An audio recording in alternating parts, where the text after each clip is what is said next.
Hello and welcome to the Just Car Insurance Australian Drifting Grand Prix on location in Jakarta, Indonesia. I'm Andrew Hawkins and joining me, Championship Manager Brett Wilkinson. Thanks, Andrew. Joining us on the show now is current Championship leader Josh Botcher. Welcome. Yeah, it's great to be here. So Josh, before you started driving in ADGP, you weren't that well known in Australia, but you were doing a lot of driving overseas. How did all that come about?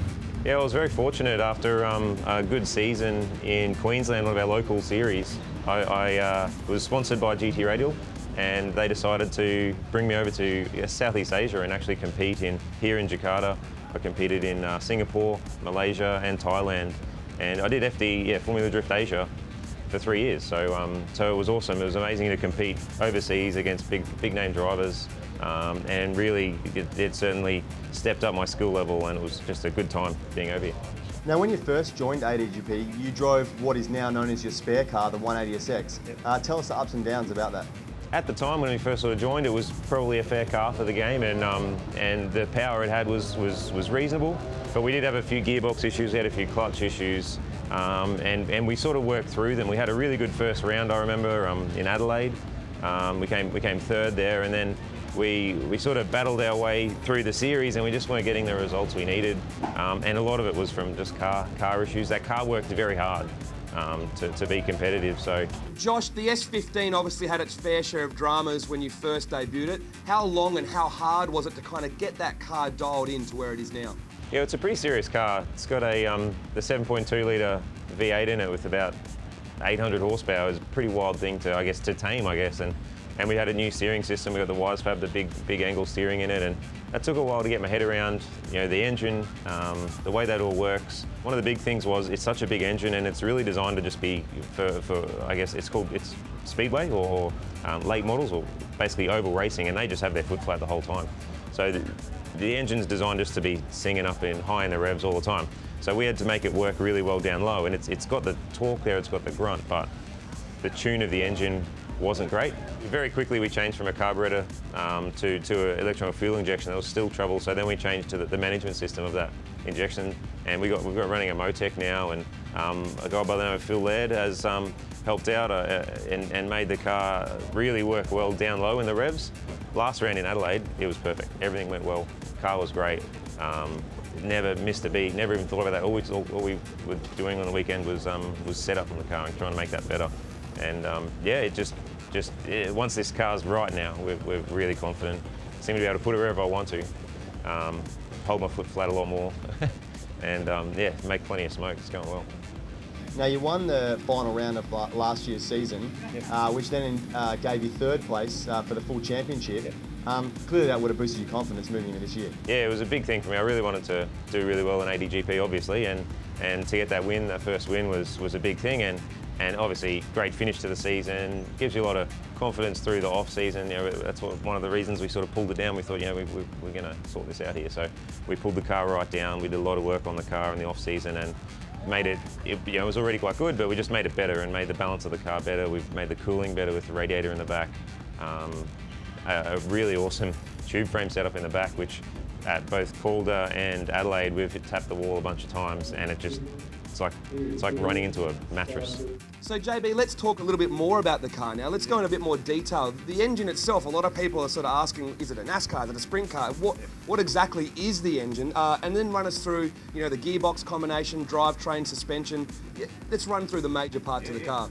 The engine is actually from a speedway car called a late model. Basically a 7.2 litre V8. It's a small block Chev. It's all alloy. It's a Brodex block with a dart head. And like I said before, it's now run by a Motec. It looks like a carby, but it's got 8 injectors in it, and a Motec system runs that. The gearbox behind it is a Tex Racing gearbox. It's like a Jericho or it's a NASCAR 4-speed. So you can just whack it into each corner, and you're always going to get the right gear. You don't have to get off the gas even really to change up gears. Down gears, you've got to use the clutch. But that gearbox is super strong. We've never had a problem with it. We seem to give it hell, and it doesn't have any problems. We've got a direct clutch twin plate in it, which has been awesome. And then the rear end, it's a GTR diff, so it seems to love life. That a lot of power going through that, but it hangs on, and yeah, it's a great package. The suspension we're running is MCA suspension all round, so the shocks are really well designed. It's their top style of suspension at MCA, so Josh and Murray, they really know what they're doing, and that works well for us. We're able to adjust that well all the time. And then we use WiseFab. We use a WiseFab front knuckle setup, which gives us a lot of lock. It lets us put on some silly angle and pull it off and keep your foot flat, and it almost requires you to have your foot flat a lot, which is obviously great for scoring points. So at the rear, we actually run Driftworks knuckles, so we've got a bit of a combo there, but it works for us. The balance of the car is just right. Now look, the next round coming up is round 3. Yep. It's Queensland. Yep. You couldn't be happier. Yep. Do you think you got a home track advantage? Yeah, I think it's, yeah, I know the track really well. I know the track's going to be really tricky. It's not particularly a hard track to drive, but it certainly requires power. We got that. It requires a lot of grip. I know how to make that work. But yeah, so does everyone. So we've got guys like Brent Gordon. He's on fire at the moment. We've got Boettcher, who's killing it. I was able to knock him out last round, but that's not easy. The guy knows how to make a car work.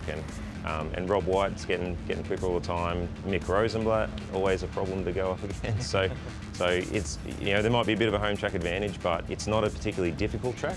But it's gonna produce some serious on-door action, because you can just pull up on someone and stay there that whole track really. So it's gonna be awesome. Going in there to my home track for the first time nearly that we've been in ADGP since 2011. It's awesome for me to go there, I guess, leading. It's cool to go there with all your mates, and I know I'm going to have a lot of friends and family coming over that have been wanting to go to events but haven't been able to make it outside the state. So yeah, it's going to be great. Looking forward to it, and yeah, the car's going to really suit the track too. Well, thanks for joining us on the show, Josh, and good luck for the rest of the championship.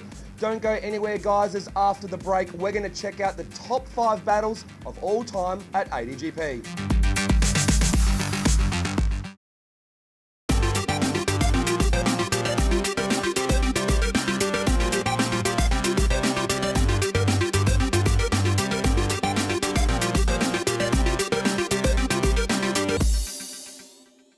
Welcome back to the Just Car Insurance Australian Drifting Grand Prix. Now it's time to check out the top 5 battles of all time. Andrew, have you got any favourites that spring to mind? I think for me, Van Gisbergen's chase behind Levi Clark at Malalai last season's probably the craziest chase I've ever seen. After Gisbergen had mechanical issues in the first run, he just went all out.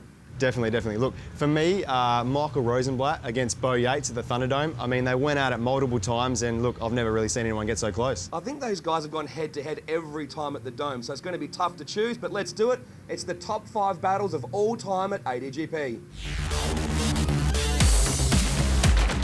Our first pairing, Shane Van Gisbergen and Levi Clark. The Giz had car problems on his first run, but they switched it around. He wanted vengeance and gave us this wild run. They switch it around now. Levi throws it in. The Giz right there, mega aggressive on the chase. Look how close the Giz is. All over the back of Levi as they go into that Drift School Australia outer clip. Now into the last corner, and the Giz is right up on his door, showing what he can really do. But it's too little too late after throwing that first run away.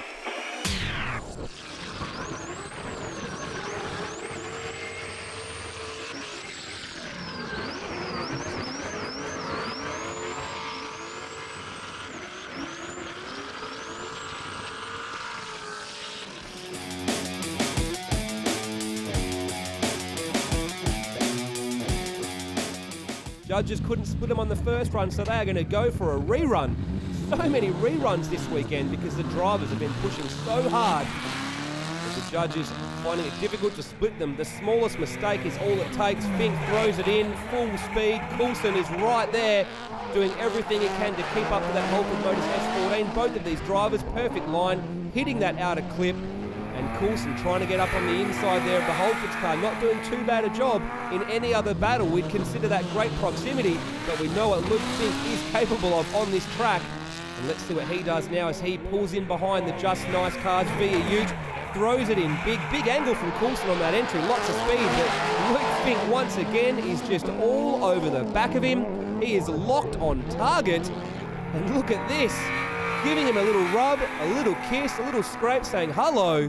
And check out the slow motion replay. Luke Fink is just giving it a little kiss, not upsetting the line of Nick Coulson, and putting on a great show for the crowd.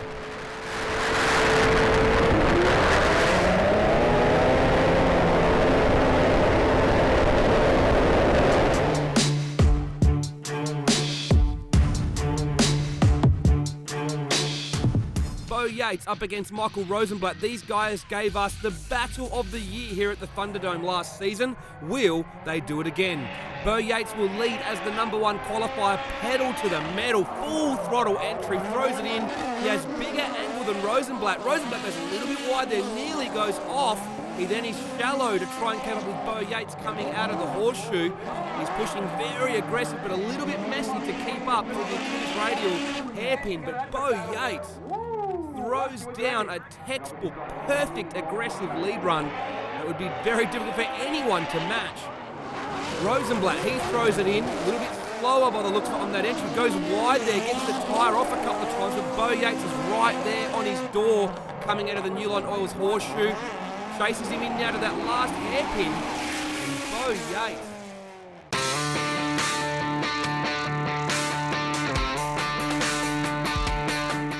Our next pairing, Michael Prosnick up against Brent Gordon, both in supercharged V8 Silvias. This is their second rerun, but there was no mistakes. The judges simply just could not split them and get a clear winner after the first two runs. However, second rerun, the judges must make a decision.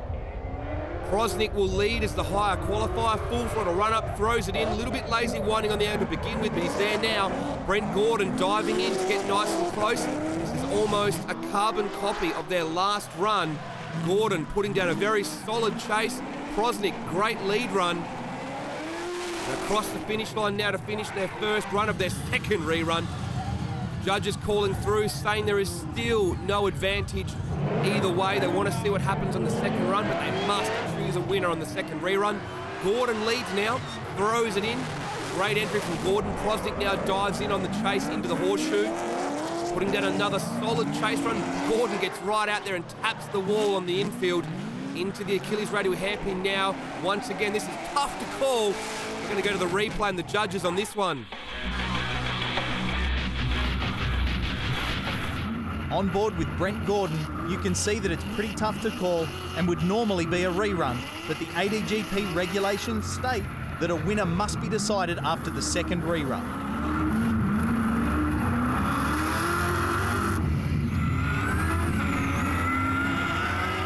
It became a case of looking for the tiniest mistake or advantage, but with no real mistakes made by either driver, the judges saw that Gordon went a little closer to the inner wall and was closer on his chase through the hairpin, which handed him the win.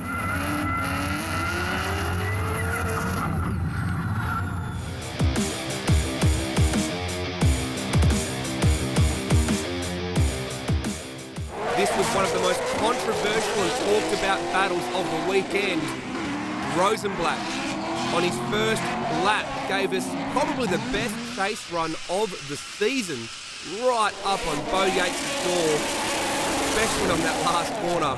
When they switched it around, Rosenblatt had a few corrections on his entry. It was a little bit messy. The judges wanted to see it all again. And the second time around, Rosenblatt gave us more of the same, right up on Bo Yates' door for most of the course. Nearly rubbing on that last corner, showing total control. But when they switched it around, Rosenblatt tagged the wall, straightened out, and then put a tyre off. And that sent the advantage back the other way, so they had to do it one more time again. So this is their second rerun. Bo Yates leads, throws it in big, another great entry, but Rosenblatt has a big mistake, straightens out on the entry following Bo Yates in. He's gathered himself back up now and is nice and close, door to door, coming into the last corner. We could watch these guys go all day with runs like that. No big advantage going either way. Rosenblatt had that big correction coming into the first corner, which counteracted his proximity through the rest of the course. But what's this? Rosenblatt throws it in too big. It's off the track and he gets a zero. Bo Yates had no real choice. He was following him in, but Rosenblatt went right off and throws it away.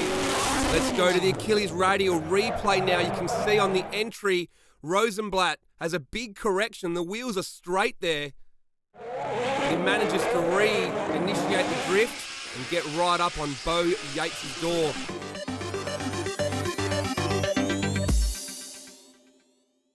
At Just Car Insurance, we're into imported, high performance and modified cars. So if it's not just a car and you want comprehensive insurance that offers easy pay by the month premiums, call Just Car Insurance on 13 13 26 or buy a new policy online and save $50.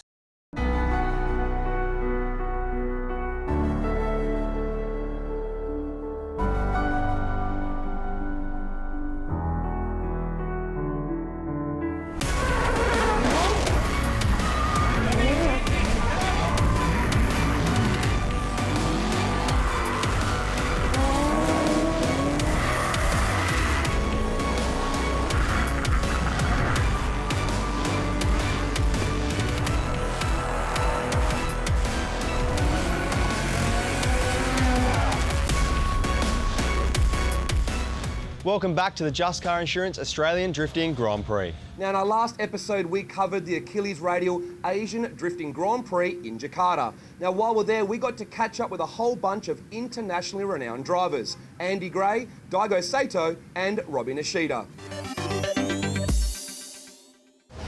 For the 2015 season for me, I drove in Formula Drift Japan, Formula Drift USA, and right now I'm here at the Asia Drift Grand Prix for the first round. I'm usually in a Toyota with 2Js, but this year we made a big change. There's a team called Funatsu and Liberty Walk in Japan. They offered for me to drive a R35 GTR for the Formula Drift Asia series, or the Japan series. Drove that for 4 rounds. The car's coming along, and also at the end of last year, I retired my SC300 in the US for the Formula Drift USA series, and I got into a pretty long, big car. It's a G37, Infiniti G37 in the USA. Car's been kind of giving me a lot of issues throughout the year. Really haven't done really good for the season, but hopefully we can, band-aid stuff up and hope next year will be a better season for us. The Asia Drift Grand Prix kind of came up at SEMA time, so that was like maybe the beginning of October. So it was about less than 2 months ago, a month and a half ago. And I didn't have any idea of being here, but since this is the home turf for Achilles, and I am an Achilles driver, they also wanted us to compete. Daigo was able to send a car over, but I didn't really have anything to send over. I have 2 cars, one's in the US, and I wasn't able to bring the GTR, and another car is in Ireland, so pretty much I had to borrow a car that's here. I'm driving a Safiro with RB25 in it. It's a little bit lacking on power, but we're gonna try to adjust air pressure, do all kinds of things, make the best of it. So I'm just here to have a good time and showcase the Asia Drift Grand Prix, and hopefully it'll be a successful venue. My job is drifting. It's drift cars, teaching people to drift, modifying drift cars, looking for drift cars, building drift cars, testing out drift cars, which helps my other job, which is professionally driving drift cars. America, Japan, Jakarta, I compete in these places. Mainly now the US is my focus. We got the championship this year in Japan. We got a license to do Pro 1 in the US, so yeah, this year we're going to attack USA, or sorry, next year. Well, our company Power Vehicle started around 10 years ago. We moved to Ibisu circuit around 6 years ago. We used to mainly export cars all around the world, but we kind of evolved into a company supplying drift cars for guys to use on site in Japan in Ibisu circuit. So we prepare and sell drift cars so guys from overseas can fly to where we are in Ibisu circuit, drive for 2 days or a week or whatever they like, go home again and maybe do that 1 or 2 times a year. Well, it started right at the very bottom doing local divisional, they call it, tracks, or I don't know what you call in Australia, maybe state rounds. I started off there. You just need to sign a bit of paper, you got a license, and I worked my way up by getting the amount of points you require to go up to the next stage. D1 Street Legal East, D1 Street Legal, and eventually all the way up to D1 Grand Prix, which I've competed in. Now I have a D1 GP Pro license, a Formula D Pro license, so I can compete anywhere around the world. A couple of years ago I was lucky enough to spend our winter, your summer over doing some of the ADGP rounds. I also participated in the World Time Attack and FD Asia rounds in Sydney. I love it over there. The track's awesome, the drivers all go really hard. In the ideal world I'd come and compete everywhere. I'd do ADGP, I'd do it all, but it's like there's got to be a limit. We have to run our business. We've got too many weekends away as it is. But yeah, maybe one day we'll maybe try and get back. I hear whispers there might be a big event in Sydney this year, so I'd love to get over for that. This year I'd done American Pro 2 over there. They only gave me a Pro 2 license, which I was a bit upset about at the start because I've got a lot of drifting experience. But after doing one season there, I can see from their point of view why they want you to start at the second tier. I had no data on the tracks. I'd never run a bank in my life. When I went to do round 1 in Florida and they pointed me at the bank, that was the first one I'd ever seen. So yeah, it was a bit of a learning process. I'm sort of asking Robbie, Nishida and Dean Carney and Daigo, Saito exactly how to do this. And then you go to the next track, such as Seattle, a very long flowing back, totally different style again. So we got a lot of useful data. We had a few mechanical issues. The car was a bit tired maybe this year. We've learned a lot. So our closed season in Japan, our winter, we're going to spend in the US preparing my car and my teammate's car. And we've got a very good idea what we need to do to be very competitive as far as building a car to run these walls and run these banks.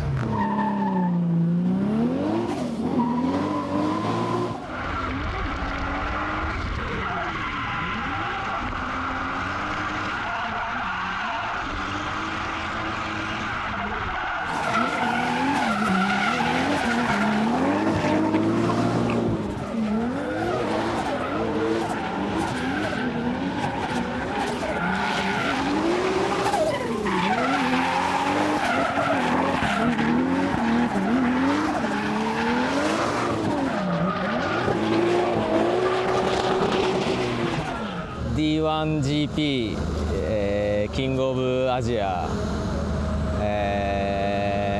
フォーミュラドリフト、今年 D1 全戦は出れなかったんですけど、出た大会は D1 すごい調子よくて、シリーズで3回勝つことができて、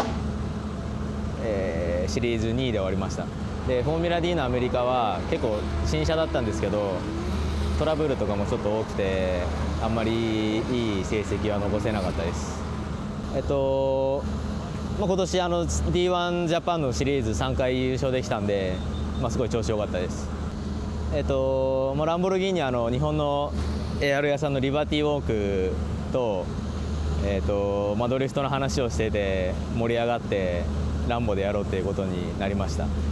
で、一応 D1 のエキシビジョンとか、うまくいけば本戦とかも使おうとは思ってます。今回持ってきたのは、日本で練習とか、イベントに使ってるチェイサーで、普通にいつも乗ってる車なんで乗りやすいです。で、このコースも昔フォーミュラ D のアジアで走った時とあんまり変わってないんで、走り慣れてはいるんで自信はあります。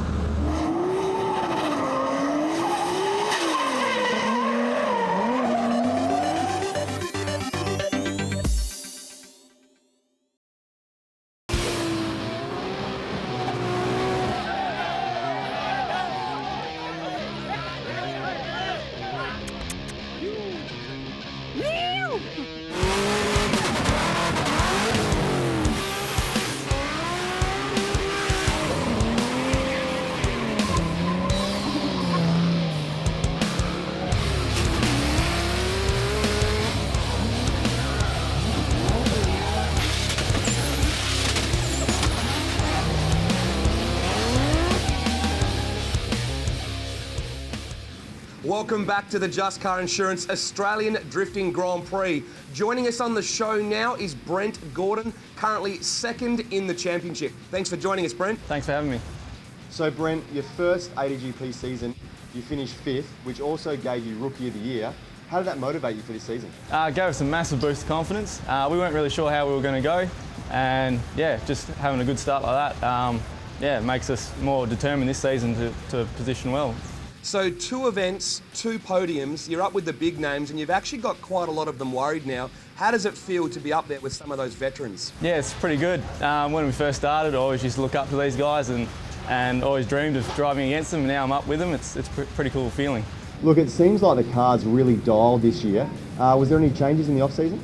We put some TDP steering in the front of it, a bit more lock, a little bit more horsepower, but it's fairly same as what we did last season. Well, let's talk about the car. A lot of viewers at home probably want to know what this proven package is. Just talk us through sort of the major mods to the car in both the engine, the drivetrain and the suspension. So it's got a 6-litre LS2 out of a Holden Commodore in it with a standard gearbox behind it, just a 6-speed manual.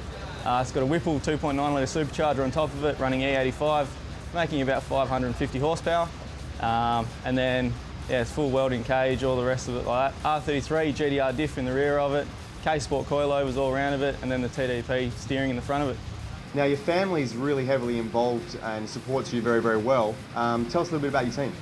So in the team, we've got my old boy, which is the main guy of the team, and he runs the show, and we wouldn't be doing it without him. It's great having him there. And then, got mum and brothers behind the scenes always helping out. Brothers come down to change tyres, and everyone just gets involved. It's great. So there's 2 rounds left in the championship. One of them obviously gives you a home track advantage. What's your plan of attack now with your driving style coming into these 2 rounds, and what's your overall aim for the end of the season? Where do you want to finish up? I would like to finish number 1, like Rookie of the Year and then number 1 the second year would be pretty cool, but at the moment it's just get out there, drive as best as I can, and just try and stick it with the big guys and see where we end up. That's a great insight, Brent. Thanks for joining us. No worries, thanks for having me. Well, we're about to go back on location in Jakarta and catch up with another WA drifter and check out one of his wild machines.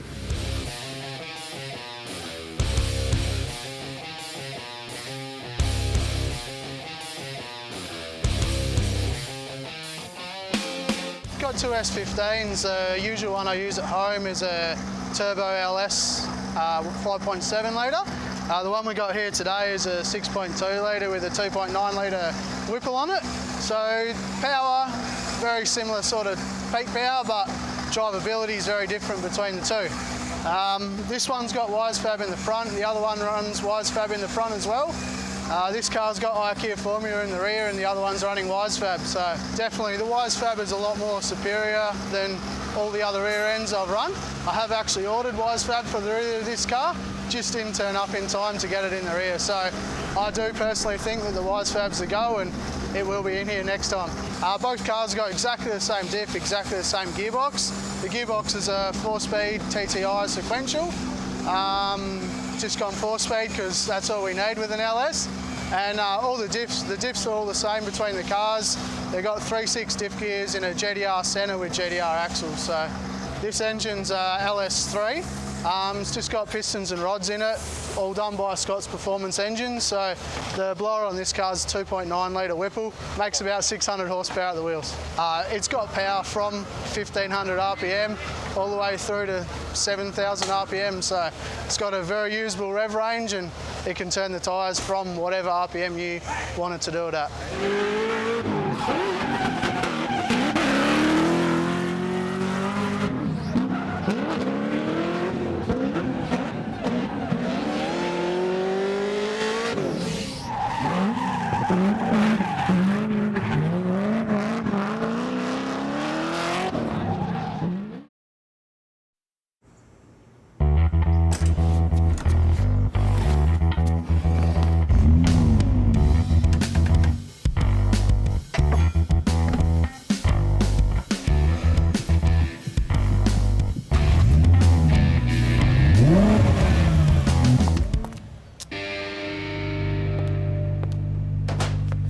She's sounding great now.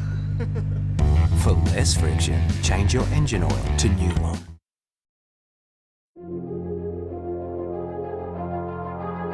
Welcome back to the Just Car Insurance Australian Drifting Grand Prix. Now it's time for this episode's drift tip with Drift School Australia. How you going, guys? Fernando Wheeler here from Drift School Australia. Today's drift tip is basic front wheel alignments. So guys, one of the 3 main adjustment points in a car is toe. With a factory car, you pretty much have toe in. What that does is make the car track very true, and at high speed it keeps the car very stable.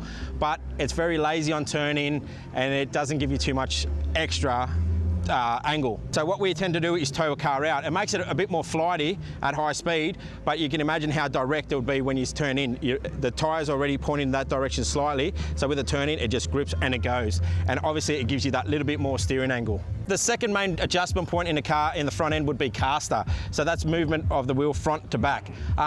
As a beginner, you want a lot of caster. What that does is helps the steering recenter itself. So while you're on full lock, you let the steering wheel go, it's going to fly back and you grab it where you need it. As you get faster and more advanced, you start dialing caster out of it. It's a bit more manual, but it feels a lot more direct and it actually adds rear grip. All right, so our final main adjustment point in the front end of a basic setup is camber. Camber is the way the top of the tyre leans in. In a factory car, we're talking about pretty much nil camber. Again, it's to keep it tracking down the highway and keep the family safe. With a race car, you want to dial camber in. Different things like the type of tyre you're running, how much lock you get, determines how much camber you put in the car. But basically, you're looking at about 3.5 to 4-ish for a drift car. So when the car leans in, it rolls out onto the tyre. So you can imagine if I'm hooking a left-hander, I'm going to roll out onto that camber and I want full width of the tyre touching the track. Same obviously in a different direction. So we add some camber into the front end just to give it that more grip and more precise steering.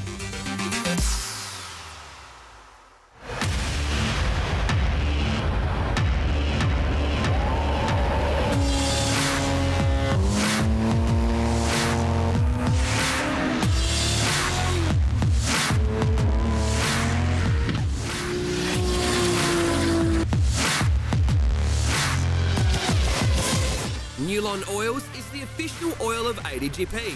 As well as supporting the sport of drifting, they are big supporters of Grassroots Motorsport, holding the Newlon National Series each year. It pits car clubs against each other in friendly competition over 4 different driving disciplines at 4 different events. Round 1 was the Motorcana, held at Sydney Motorsport Park. Round 2 was the Bulahdelah Hill Climb.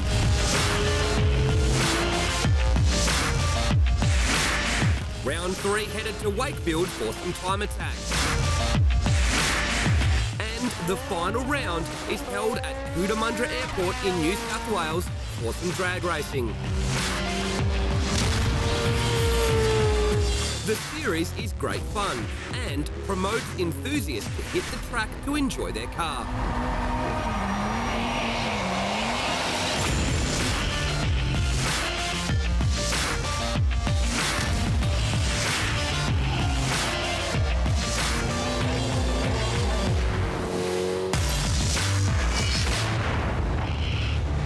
Now let's catch up with some new drivers for this season of the Just Car Insurance Australian Drifting Grand Prix. I wanted to join the series because I've been competing a lot in other series in Australia and also overseas. ADGP is the premier series in Australia, so I really wanted to step it up a notch and see what Australia's best has to offer. Certainly the skill level is a lot higher in something like ADGP compared to, say, a Grassroots series. The other obvious factor is the cost involved in competing in a national series like this. Transportation, the Tri-S tyres we're running, very sticky tyres, they get worn out very quickly, and also supercharging the ute this week. If it wasn't for my sponsors like Horsepower Factory, things like that just wouldn't be viable. And so definitely starting the Grassroots series, getting some notches on the belt and then progressing with the backing of those sponsors means you're not just here for half a season, it means it's more of a viable long-term thing to do. Okay, so it's a Holden VE ute, has a Walkinshaw Performance supercharger, Horsepower Factory built the car, runs a hydraulic handbrake with dual rear calipers, LS3 engine, TR6060 gearbox, Higgins race heads, Extractor Performance exhaust, XYZ coilovers, and Super Pro arms.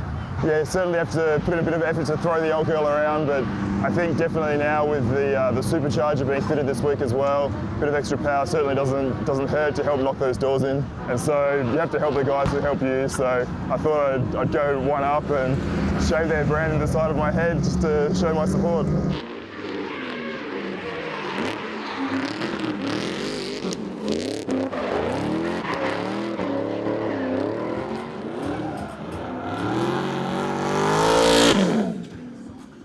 It's been a goal of mine probably for the past 3 years to do ADGP. I've always wanted to do it.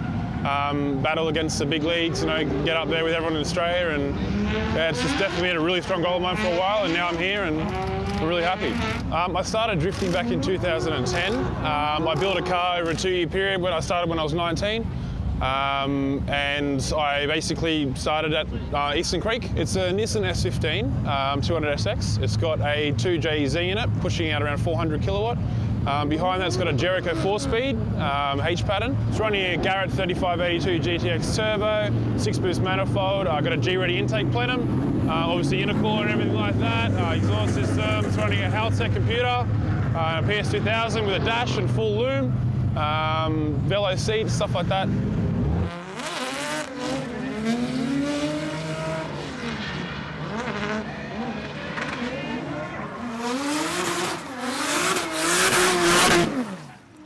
So I was driving a Blue JZX90, pretty similar aggression, but we kind of rushed the build. So I decided for a new season we go with a new car. I had it sitting in my paddock for 5 years and it was a bare shell. So we started again, stripped everything out, not quite on a rotisserie, but yeah, jack stands and yeah, everything's been done from scratch. Well, so they're a big family car. So they've just got a lot of, you know, rubbish in them anyway, GPS, all that kind of stuff. So just make it light, fast, a lot of grip, heaps better car, so yeah, it's good. I spent a lot of time over in Japan last year, did D1 Street Legal, did D1 Divisional Championship, and you see a lot of Japanese cars, so the inspiration comes from all of that. Andy Gray definitely has a lot to do with it. It just builds aggressive cars. Love the look of them, so yeah, why not go with something like that? So it's pretty basic, it's just a 1J freshened up, forged pistons, 272 cams, T67, makes 340 kilowatts at the rear wheels, so it's not a lot compared to half the rest of the field, but yeah, it does what we need to do and hopefully going to be competitive.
Welcome back to the Just Car Insurance Australian Drifting GP. Now, ADGP is Australia's national drifting series, but there's also a lot of state-level events and drifting exhibitions. Now, we're going to take a tour around Australia to see what's been happening in drifting down under.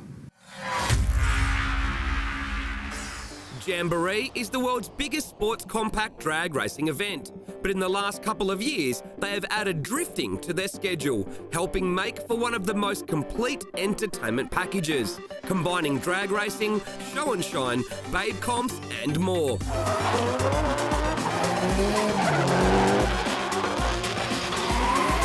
Perfect.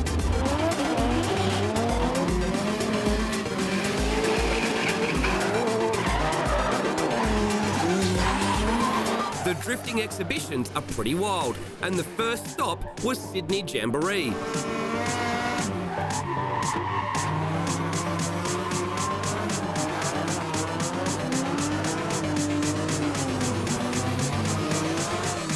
Queensland Jamboree is the main event for the year, and also made for another great drifting exhibition.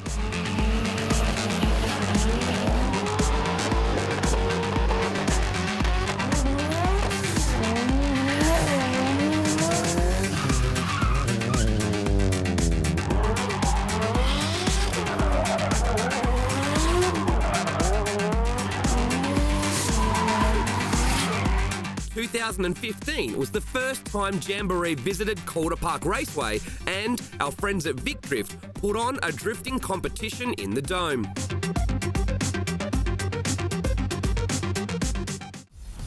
The Aeroflow Triple Challenge was held at Sydney Dragway in December 2015 and set out to combine a monster burnout competition, drag racing and drifting.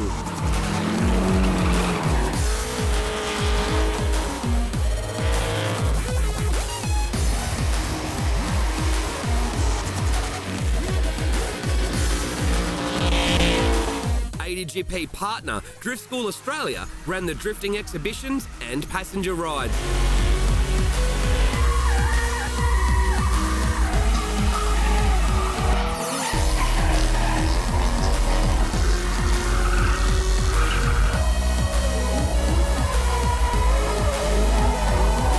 The event also held the JDM style tuning end of year meet, making it an action-packed event that truly had something for everyone.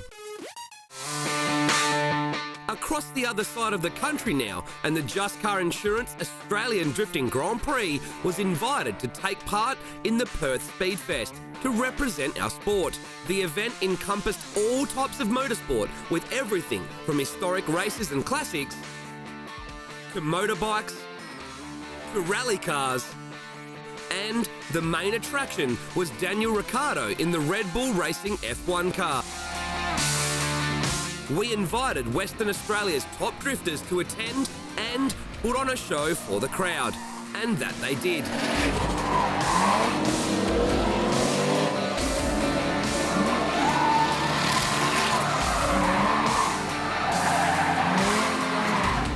The locals were joined by two-time Australian champion Rob White.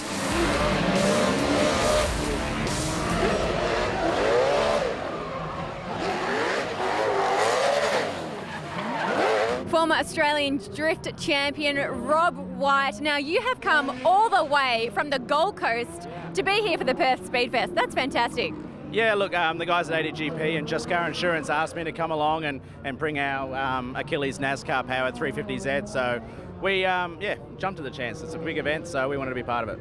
Now, this is just a wonderful showcase of all sports of motorsport, you know, all kinds of disciplines. It must be pretty cool to be part of something so massive. Yeah, absolutely. I mean, to have an F1 star and an F1 car here, and then there's just amazing vehicles from, your Model T Fords to Lamborghinis, Ferraris and F1 cars and drift cars. So, yeah, it's a great thing to be a part of, that's for sure. And you guys are showcasing your cars. You've been out on track having a bit of a run. Yeah, look, we're just trying to display our sport and put on a show. It's a bit. There's obviously every form of motorsport out there, so we're out here trying to do the best we can for drift racing in Australia and promote, the quality of the vehicles and the driving skills. So, yeah. Well, that's all we have time for on today's show. Next episode, it's coverage of round 3. But if you're in Queensland, make sure you head out to Queensland Raceway, February 27th for round 3 of the Just Car Insurance Australian Drifting Grand Prix. More information on our website, australiandriftinggp.com.au.